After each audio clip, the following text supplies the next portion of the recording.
နေ့မြန်မာနိုင်ငံရဲ့လို့ဖြစ်လာမဲ့ပကံမင်းဆက်ကိုလွန်ခဲ့တဲ့နှစ်တစ်ထောင်ကျော်ကစတင်တည်ထောင်ခဲ့တဲ့အနော်ထာမင်းစောလက်ထက်ကစတင်လို့မြန်မာမွတ်စလင်တွေဟာမြန်မာသမိုင်းအစမှကတည်းကပါဝင်ခဲ့ကြတယ်ဆိုတာကို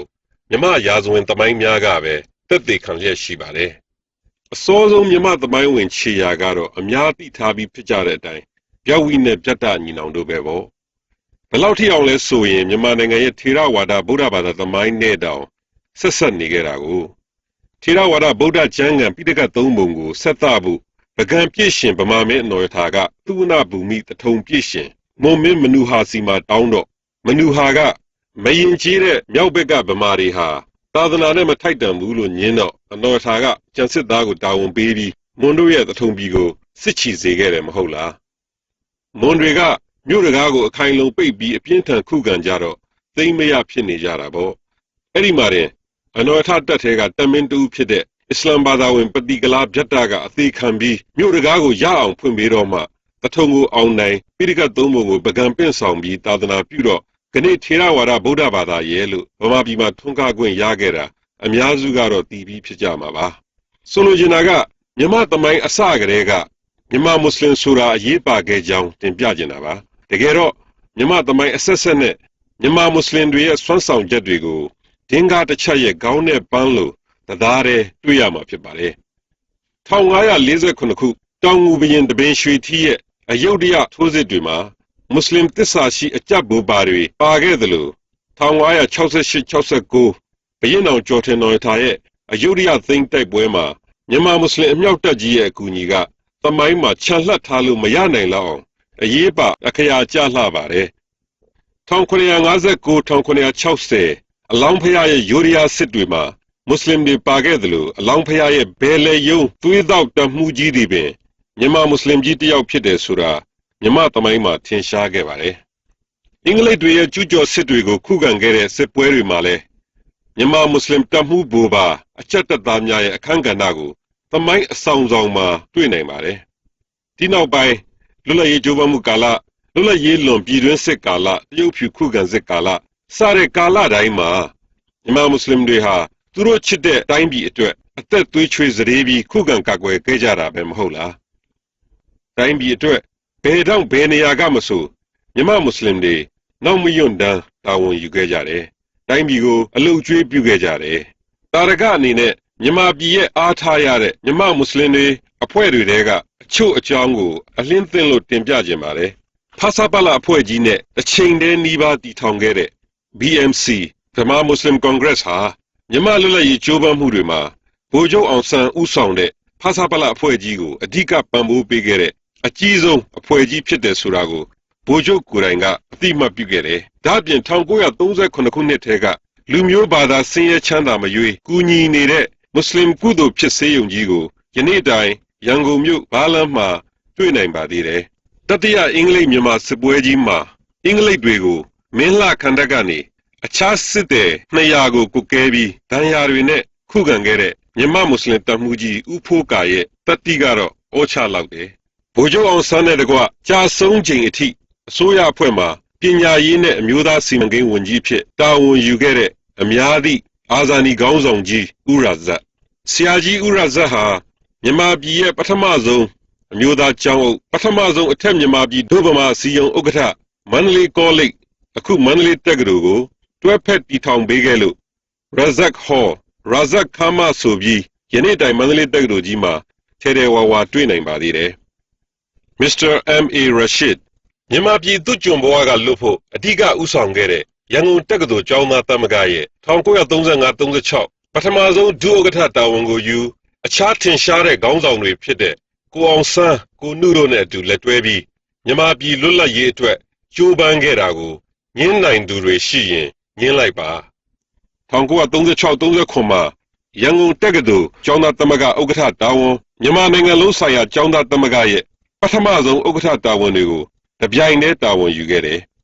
Hellhound at Large ငရဲခွေးကြီးလွတ်နေပြီလို့ရန်ကုန်တက္ကသိုလ်အိုးဝေမဂ္ဂဇင်းမှာရေးတဲ့စာရေးဆရာဘယ်သူလဲဆိုတာဖော်ထုတ်ဖို့ညှင်းဆိုခဲ့တဲ့အတွက်အိုးဝေ editor ကိုအောင်ဆန်းနဲ့ရန်ကုန်တက္ကသိုလ်ကျောင်းသားသမဂ္ဂဥက္ကဋ္ဌကိုနုတို့ကိုကျောင်းကထုတ်ပယ်ခဲ့လို့1936မှာဗြိတိရှကိုအန်တုတဲ့ သမိုင်းဝင်ဒုတိယအကြိမ်ရန်ကုန်တက္ကသိုလ်ကျောင်းသားတပိတ်ကြီးဖြစ်ခဲ့တယ်။အဲဒီတပိတ်ကြီးကနေမြန်မာလွတ်လပ်ရေးခေါင်းဆောင်တွေကိုမွေးဖွားပေးလိုက်တာပေါ့။1956 Guardian Magazine မှာဒေါက်တာမောင်မောင်က1936ကျောင်းသားတပိတ်ဟာအမျိုးသားလှုပ်ရှားမှုရဲ့မှတ်တိုင်တစ်ခုဖြစ်ပြီးကိုနုနဲ့ကိုရရှိတို့ရဲ့ဥဆောင်မှုတွေကိုမှတ်တမ်းတင်ခဲ့ပြီးကိုရရှိဟာဒီတပိတ်ရဲ့ဝိညာဉ်ဖြစ်တယ်လို့တောင်တင်စားခဲ့တယ်။1952ဦးနုရဲ့အစိုးရအဖွဲ့မှာအိုးအိမ်နဲ့အလုပ်သမားရေးရာဝန်ကြီး1954မှာကုန်သွယ်ရေးနဲ့ဖွံ့ဖြိုးရေးဝန်ကြီး1956မှာတပ်တုတွင်းဝန်ကြီး1960မှာကုန်သွယ်ရေးဝန်ကြီးတာဝန်တွေကိုယူပြီးနိုင်ငံအတွက်အလုပ်ကျွေးပြုခဲ့တယ်။မြန်မာမွတ်စလင်တွေဂုဏ်ယူလိုက်စမ်းပါပင်လုံလို့ပြောရင်မပါမဖြစ်တဲ့မြန်မာမွတ်စလင်ဥဖေခင်အကြောင်းလဲနည်းနည်းပြောခြင်းပါတယ်1949 February 9 ရက်နေ့မှာဗိုလ်ချုပ်အောင်ဆန်းကသဘောတူညီမှုတစုံတရာမရတဲ့ဆွေးနွေးပွဲအတွက်စိတ်ပြက်ပြီးဗိုလ်ထွန်းလှတက္ကသိုလ်နေဝင်းကိုရန်ကုန်ပြန်လေရင်ခေါ်ဖို့ပြောလိုက်တယ်။ဥဖေခင်ကဗိုလ်ချုပ်စိတ်အေးထားအနားယူပါအောင်လို့ပြောပြီးဗိုလ်ချုပ်ရှိရာတဲစီကအပြင်ထွက်ညောင်ရွှေစော်ဘွားမိုင်းပွန်စော်ဘွားတို့နဲ့တွေ့ပြီးဗိုလ်ချုပ်အနေနဲ့ကန်းကုံအောင်လိုက်လျောပြီးပြီဖြစ်ကြောင်းစော်ဘွားများဘက်ကလိုက်လျောမှုမရှိဘဲနဲ့မိမိကဗိုလ်ချုပ်အားဖြောင်းဖျဖို့မလွယ်ကူကြောင်းပြောတော့ညောင်ရွှေစော်ဘွားကြီးကဗိုလ်ချုပ်ကိုမပြန်ဖြစ်အောင်သာပြောပါဆက်ဆွေးနွေးရင်ပြည်လည်စရာအကြောင်းရှိပါတယ်လို့ဆိုလာတယ်။ဥဖေခင်ဟာတစုံတစ်ခုကိုလေးလေးနက်နက်စဉ်းစားရင်းဗိုလ်ထွန်းလှနဲ့အတူဗိုလ်ချုပ်ရှိတဲ့တဲဘက်ကိုပြန်လာခဲ့တယ်။ဒူဝါဇော်လွန်းနဲ့ညောင်ရွှေစော်ဘွားတို့ဘလောက်ပဲခေါင်းမှာ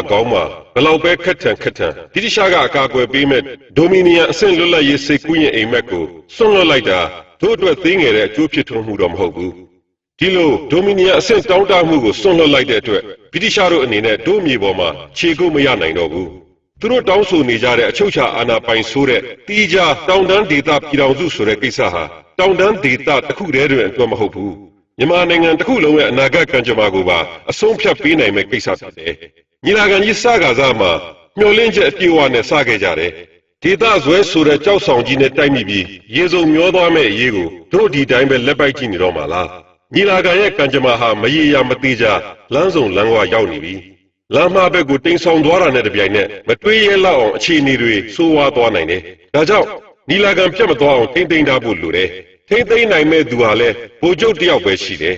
။အဲ့လိုတွေးရင်ဥဖေခင်ကဗိုလ်ချုပ်တဲတဲ့ရောက်သွားနောက်ဆုံးအခြေအနေတွေနဲ့မိုက်ပွန်စော်ဘွားညောင်ရွှေစော်ဘွားတို့နဲ့တွေ့ကြရတဲ့အခြေအနေတွေကိုတင်ပြပြီးတလန်းလုံးသူတွေးလာတဲ့အကြောင်းတွေကိုဗိုလ်ချုပ်ကိုတင်ပြလိုက်တယ်။ဗိုလ်ချုပ်ကစိတ်ဝင်စားနားထောင်ပြီးလိမ်မြန်ကိစ္စကန်ဆယ်လုပ်အဲ့ဒီနေ့ညနေမှာပဲစာမောင်ကြီးဦးတင်ထွတ်ဦးအောင်ဇံဝေနဲ့ဘိုးခင်မောင်ကလေးတို့ကိုစီဝေးခေါ်လိုက်တယ်။စီဝေးသဘောတူညီချက်တွေအတိုင်းနောက်နေ့ဖေဖော်ဝါရီ10ရက်နေ့ညီလာခံမင်းကုန်းမှာဗိုလ်ချုပ်ကအမျိုးသားစည်းလုံးညီညွတ်ရေးအတွက်ကချင်ပြည်နယ်တစ်ခုအဖြစ်ဖန်တီးပေးရန်မူအားဖြင့်လိုက်လျောပြီးဖဆပလအစည်းအဝေးတွင်မိမိကိုယ်တိုင်အဆိုတင်သွင်းသွားမည်ဖြစ်ကြောင်းပြောပြီးကိုယ်စားလှယ်အားလုံးတခဲနဲ့ဩဘာပေးရင်1948ခုနှစ်ဖေဖော်ဝါရီလ12မှာတမိုင်းဝင်ပင်လုံသဘောတူညီချက်ကိုကိုယ်စားလှယ်တွေလက်မှတ်ထိုးဒီနေ့မြန်မာနိုင်ငံမြေပုံအတိုင်းပြည်မတောင်တန်းပူတွဲပြီးပြည်တိရှစီကလွတ်လပ်ရေးရခဲ့ကြတယ်မဟုတ်လားဒီနေရာမှာဥဖေခင်ရဲ့စွမ်းဆောင်ချက်ကိုခြံလှပ်လိုက်ရင်မြန်မာသမိုင်းဝင်ပင်လုံစာချုပ်အကောင့်ထဲပေါ်လာနိုင်စရာမရှိခဲ့ုံမကယနေ့တွေ့နေရတဲ့မြန်မာမြေပုံမြန်မာနိုင်ငံကြီးသည်ပင်တမျိုးတစ်ဖုံပြောင်းလဲသွားမှသိကြပါတယ်။ဒါမြန်မာမွတ်စလင်ဥဖေခင်ရဲ့ပြည်ထောင်စုစိတ်ဓာတ်နိုင်ငံချစ်စိတ်တွေကိုခဏမြန်မာမွတ်စလင်တွေဂုဏ်ယူကြဖို့အတူယူကြဖို့ပါ။ဥဖေခင်ရဲ့စွမ်းဆောင်ချက်တွေကိုအသိအမှတ်ပြုတဲ့အနေနဲ့နိုင်ငံတော်ကသူ့ကိုမဟာသရီစီသူပွဲနဲ့နိုင်ငံဂုဏ်ရည်ပထမအဆင့်ကိုချီးမြှင့်ခဲ့တယ်။ရန်ကုန်တက္ကသိုလ်သမိုင်းပါမောက္ခကြီး Professor Gordon Luce ကိုယ်တိုင်ချီးကျူးခဲ့ရတဲ့မြန်မာမွတ်စလင်ဗိုလ်မှူးဘရှင်ရဲ့မြန်မာသမိုင်းဆိုင်ရာသုတေသနပြုချက်တွေနဲ့မြန်မာတွေရဲ့အစဖြစ်တဲ့ပကန့်သမိုင်းရှာဖွေတွေ့ရှိချက်တွေကိုခြံလှပ်ပြီးမြန်မာသမိုင်းခရီးဆက်လို့မရနိုင်ဘူးဆိုတာသိကြမှာပါ Professor Luce ကဗိုလ်မှူးဘရှင်ဟာမြန်မာသမိုင်းနဲ့ပကန့်ခေတ်ကြောက်စာတွေကိုအထူးကျွမ်းကျင်တဲ့အကောင်းဆုံးသုတေသနပညာရှင်တွေကတဦးဖြစ်တယ်လို့ချီးကျူးခဲ့တယ်မြန်မာမွတ်စလင်ရိုဟင်ဂျာလူမျိုးဆူလ်တန်မာမုဒ်ကိုဦးနုကိုယ်တိုင်ကျမ်းမာရေးဝန်ကြီးခန့်ခဲ့တယ်Mr. Sultan Ahmed, Mr. Abdul Ghaffar, Mr. Abdul Bashir, Miss Zohra Begum Kho, Do Inyo,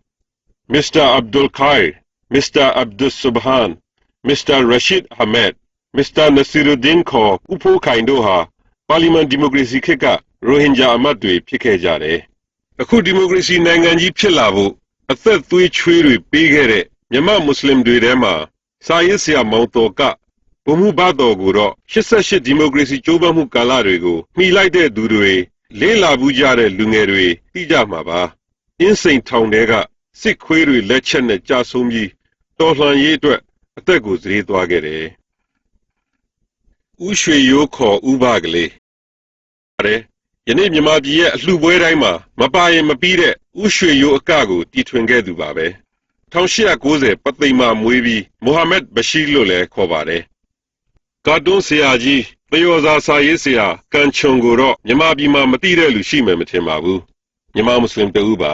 ကမ္ဘာအိုလံပစ်ပွဲတွေအထိမြန်မာပြည်ကိုကိုစားပြုဝင်ရောက်ခဲ့တဲ့ကြားပငိမ့်ဆိုတာလက်ဝိတ်လောကမှာမသိသူရှိမယ်မထင်ပါဘူးလောလောဆယ် NLD ရဲ့2008ခုနှစ်မြန်မာနိုင်ငံဖွဲ့စည်းအုပ်ချုပ်ပုံအခြေခံဥပဒေပြင်ဆင်ရေးကော်မတီမှာအရေးပါတဲ့ဥပဒေပညာရှင်ကြီးဦးကိုနီဒါအပြင်အလှတန်းရရောတဲ့ဟာဂျီမပြမနာတော်ပုရန်ကုန်တက္ကသိုလ်ပါမောက္ခချုပ်ဦးကာ1990ရွေးကောက်ပွဲကော်မရှင်ဥက္ကဋ္ဌဆရာချေစတဲ့နိုင်ငံအကျိုးပြုမြန်မာမွတ်စလင်တွေအပြင်အချိန်နဲ့ဒီ documentary ရဲ့ scope အရာအခြားမဖော်ပြလိုက်ရသေးတဲ့မြန်မာဂုဏ်ထူးဆောင်မြန်မာမွတ်စလင်တွေဒုနဲ့ဒီပါအစင်လာရှိပါတယ်ဒီနေ့မှာတော့ဒီလိုအနစ်နာခံခဲ့ကြတဲ့လူတွေရဲ့သားမြေမြစ်တွေဟာနိုင်ငံတော်ဆိုသူများနဲ့မျိုးချစ်ဆိုသူများရဲ့တစ္ဆာဖောက်ခြင်းကိုခံနေရပါပြီပြည်ထောင်စုမြန်မာနိုင်ငံတော်ဆိုတဲ့အမည်နာမနဲ့1948ခုဇန်နဝါရီလ4ရက်နေ့မှာလွတ်လပ်ရေးရယူခဲ့ပြီးတော့1948ခုနှစ်ပြည်ထောင်စုမြန်မာနိုင်ငံတော်နိုင်ငံသားဖြစ်မှုဥပဒေပုံမှန်6အရနိုင်ငံသားဖြစ်ရန်လိုအပ်တဲ့အရေးချင်းတွေမှာဘိုးဘွား၄ဦးအနက်အ ਨੇ ဆုံးတဦးသည်မြန်မာတိုင်းရင်းသားဖြစ်ပြီးမြန်မာနိုင်ငံအတွင်းမွေးဖွားသူဖြစ်ခြင်းလို့ဆိုပါတယ်။ဒါ့အပြင်အဲ့ဒီလိုဘိုးဘွားတစ်ယောက်မှမြန်မာတိုင်းရင်းသားတွေမှာမပါသူတွေအတွက်1948ခုနှစ်ဇန်နဝါရီ4ရက်မတိုင်ခင်8နှစ်အတွင်းမြန်မာနိုင်ငံမှာတစ်ဆက်တည်းနေထိုင်လာခဲ့ကြောင်းအထောက်အထားပြသနိုင်တဲ့ပြည်ပကလာရောက်ခြေစိုက်နေ